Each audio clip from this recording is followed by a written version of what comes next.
Well, folks, Democrat Jon Ossoff is gearing up, as this says right here, for the fight of his political life in 2026. It's going to be a tough one in Georgia, and I think it is safe to say right now that Democrats should be a little worried about the Senate seat in 2026 in Georgia. Now, if you're new here, drop it down below, hit that subscribe button, make sure you never miss another video from us again. And if you like this, drop down below, hit that like button. It helps us reach more and more people like yourself. I would really appreciate it. Now, Senator Jon Ossoff, who, as we know, won in a runoff election in 2021, obviously against Republican David Perdue, who's the incumbent at the time, expected to win. You know how the elections work in Georgia. If one candidate does not get 50% of the vote, it goes to a runoff between the top two candidates. Well, in the first round, Perdue had won by, or was leading Ossoff by, about 90,000 votes, maybe give or take a little bit, but about 90,000 votes. And in a second round in 2021, in January, Perdue was not able to keep that momentum, keep that support. And as he dropped, let's see, about 250,000 votes, Ossoff only dropped about 100,000 votes, and Jon Ossoff was able to make up that difference there and win by a little bit over a point in a state that Biden also carried by about 10,000 votes, I believe. Now, it is going to be a tough one, though, for Democrats in 26. This is one of two states that have a Democrat who is going to be running. Well, Michigan no longer has an incumbent Democrat, but in a state that Trump won in 2024 that now has a Democrat senator running in it. As we know, Michigan in 2024, Elise Slotkin had won re-election, barely beating out Mike Rogers by about 19,000 votes. But it's going to be a little different in Georgia. I think Georgia has a little bit more of a red taint to it than Michigan. I would consider Michigan a toss-up, maybe a little left taint in it. But Georgia definitely is going to be tough. Obviously, incumbent Jon Ossoff, who will be running to get another 6 years. At this point, you know, Ossoff, I'd say he's definitely a more moderate Democrat relative to the other Democrats, but he's going to have a big challenge if Governor Brian Kemp decides to throw his hat in the ring.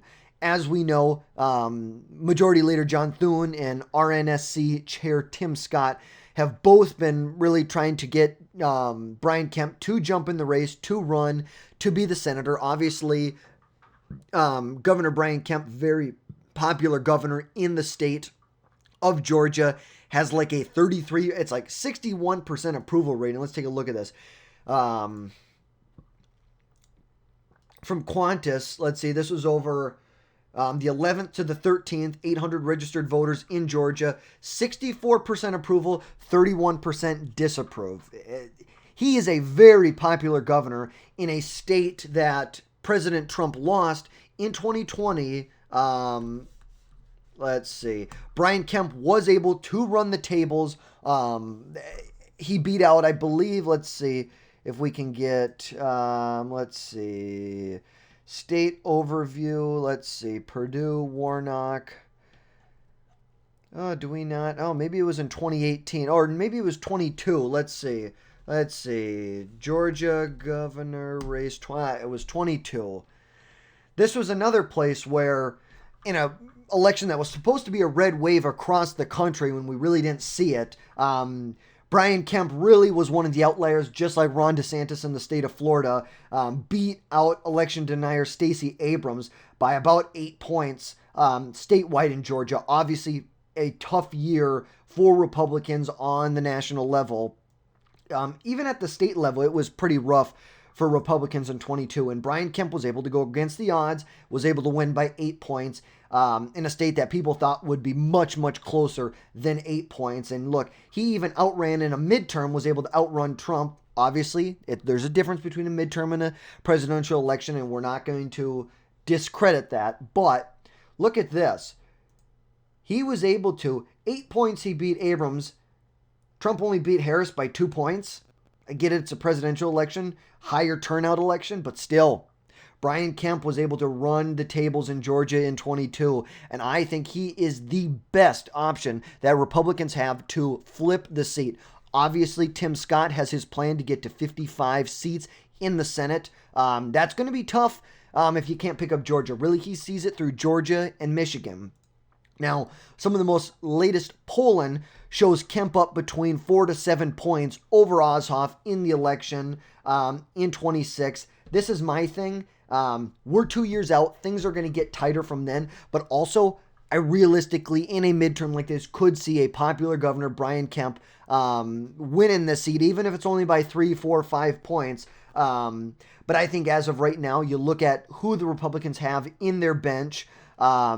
Buddy Carter, who's a representative from Georgia, Mike Collins. He says if Kemp doesn't run, and same thing with John King, who's the insurance commissioner, if Kemp doesn't run. And then Marjorie Taylor Greene. Let me just say this right now. Marjorie Taylor Greene, I think, is a great representative from Georgia. I think she's going to do great things if she stays in Congress. I do not think she can win a statewide election. I agree with a lot that she has to offer. I just don't think it is worth putting someone like and she could win. I'm not saying she couldn't win, but I just think we're gonna feel a lot better if we have someone like Brian Kemp, who is at the end of the day a very hardcore constitutional Republican.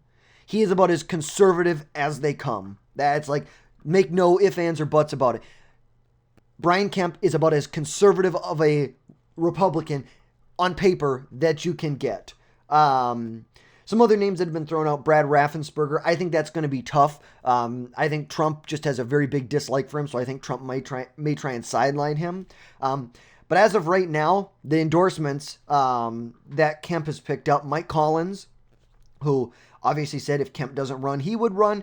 Tim Scott, obviously ranking senator from South Carolina, and who leads the Republican senatorial, basically their election committee, dictates where spending happens. So that is a big, big endorsement to pick up from Brian Kemp. Obviously, on the back end, they are really trying to corral him to jump in the race. But on Ossoff's side, the Democrats are going to do everything they can to defend the seat. They look at the map right now. Let's see, 2026 Senate map. They're looking at the map right now, and I wouldn't feel good if I was a Democrat looking at this map. This is how it currently lies. Where can the Democrats go on? It's like defensively, they're looking at Georgia, Michigan, New Hampshire, Minnesota. I think is where it's like, I think primarily defensively, they're going to be spending their time in Michigan and Georgia. And on offense, they can go North Carolina and Maine. That's kind of what I see. But if we're looking at defensively, this is where the sum of cash, and the Democrats, they fundraise like there's no tomorrow. They have a fundraising machine. They will have money to spend in Georgia and Michigan. This is not going to be an easy fight, even if Brian Kemp is the Republican nominee for Senate in Georgia. Jon Ossoff, with the backing of Kristen Gillibrand, who leads the Democrats' basically senatorial reelection committees. She's the one who signs the checks, makes sure money gets devoted to different races, but he's going to have an access to a huge sum of cash. And you have to be honest, when President Trump is on the ballot, he pulls a number of constituents on the electoral map that do not ever turn out. They only turn out for Trump. The GOP needs, and I think with the ground game that they have with Charlie Kirk and Turning Point USA and Scott Presser, they have a lot to combat the Democrats with that they didn't have in 2018 or even in 2020. This is much more of a political machine. Trump's 2024 election was much more of a well-oiled political machine and less of something that was kind of just thrown together. But it's still going to be tough. And Ossoff, you got to give him credit. He has been disciplined. I think he's a terrible senator, but I think he's been disciplined doing what he needs to do if he wants to win re-election. He's saying that this is going to be one of the most aggressive turnout efforts in state history, and it's going to be huge, efficient, and totally relentless, according to Ossoff in his campaign. And he's worked on a number of bipartisan issues with Republicans. You just have to be honest, call a spade, but also you think about it. He voted for the Laken Riley Act here, but back in March of 2024, he wouldn't vote for a similar amendment. which makes you think it's all just a charade. Only once Trump became president, then you're going to decide to be a little more bipartisan and you know you have an election coming up. But when there's an election before that, the 2024 election, you're not going to vote to make sure that criminal illegals in our country who are arrested for petty minor violations are not detained by federal authorities. I think it's gross incompetence what he's doing. We're going to see what happens, how he plays out kind of the next year before it really gets hard into election season in about a year from now. We're going to see, is he going to help Trump renew the Trump tax cuts? That's going to be a big political points for Ossoff. But ultimately, he's a terrible senator. He's just doing what he has to do to get reelected. But Republicans see Ossoff's tendency to stick in line with the Democrats, as well as his, the 2024 vote to restrict an arms sale to Israel. Those are big liabilities. Those are really big liabilities. Plus, you think about it, Trump won the state in 2024. This is going to be against a good, strong, popular Republican governor running for another statewide election. It's going to be tough. It's going to be tough for Ossoff, but I think that it's going to come down to 3, 4, 5 percentage votes at the end of the day. That's just how I see it as of right now. And even, you go back and look at Brian Kemp's initial victory. He was able to expand the margin. Look at that. He lost by 50,000 votes, 55,000 votes, was able to expand that 55,000 vote majority to over 300, just a little shy under 300,000 votes. Same thing, Ron DeSantis. These are the strong Republican leaders for the future right here. So we're going to see what happens. And our channel is going to be here to keep you updated the whole time, making sure that any new updates that come up, you will get content out from us. So if you like this video, drop down below, hit that like button, hit that subscribe button to make sure you never miss another video from us again. And that's all for today, folks.